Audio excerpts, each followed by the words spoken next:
Problem 5 is a test of two proportions.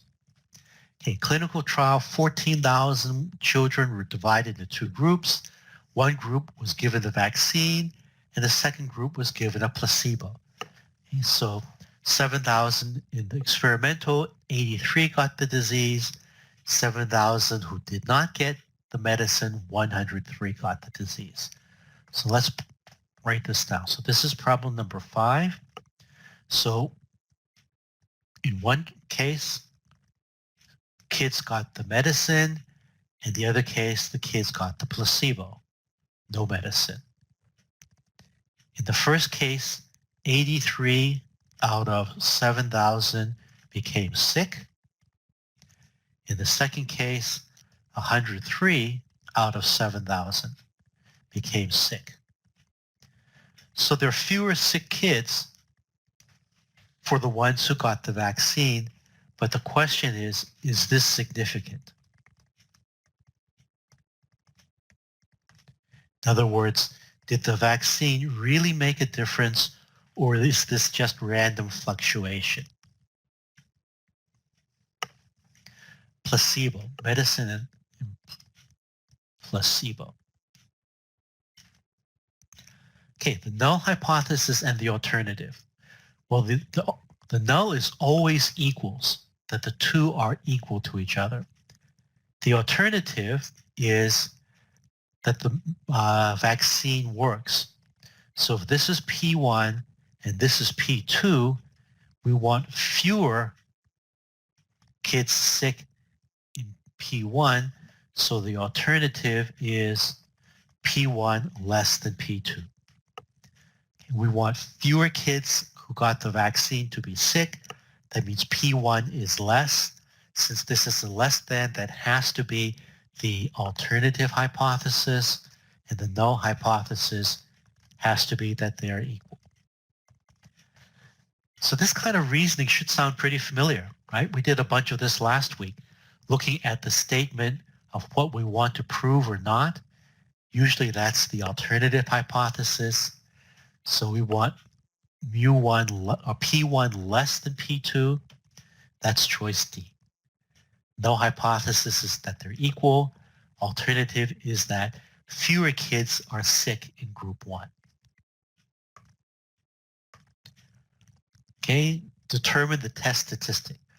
Okay, if we were going to do the test statistic, it would be P1 minus P2, the difference in proportions. So that would be 83 over 7,000 minus 103. This is the difference. But instead of doing these by hand, let's go to our favorite program, StatCrunch. Okay, so let's look at the numbers. This is a hypothesis test for proportions, stat, proportion stats, and this week now we get to the two sample. Okay. Two sample with summary because we've already counted the 7,000. The first one, there are 83 out of 7,000. In the second sample, there were 103 out of 7,000. So by now, filling this type of thing out in StatCrunch, you should feel pretty comfortable. The hypothesis test, or our alternative, was P1 less than P2. That's the same thing as saying P1 minus P2 is negative. The first one is smaller, the second one is larger, so we have to choose less than 0 for the hypothesis test. Compute, and here's all the stuff. Okay, the sample difference, that's the test statistic to 2 decimal places. Let's see. No, that's not. There it is. Z-stat is the test statistic to 2 decimal places minus 1.48. 8. It says Z because this is a normal. Okay, I'll show that, Lois. Okay, so how did I do this? Sample 1, sample 2. Last week we only had sample 1, like 83 out of 7,000.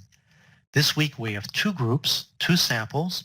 So the first sample was 83 out of 7,000 is what the problem said. Here's the 83. And the second group is 103 out of 7,000. That's what the problem says.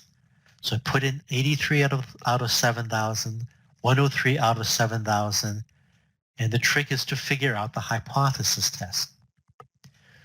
We knew that the alternative hypothesis is P1 is lower. So that's the same as P1 minus P0 minus P2 is negative because the first one is smaller and the second one is larger. So in StatCrunch, that means we want the less than sign.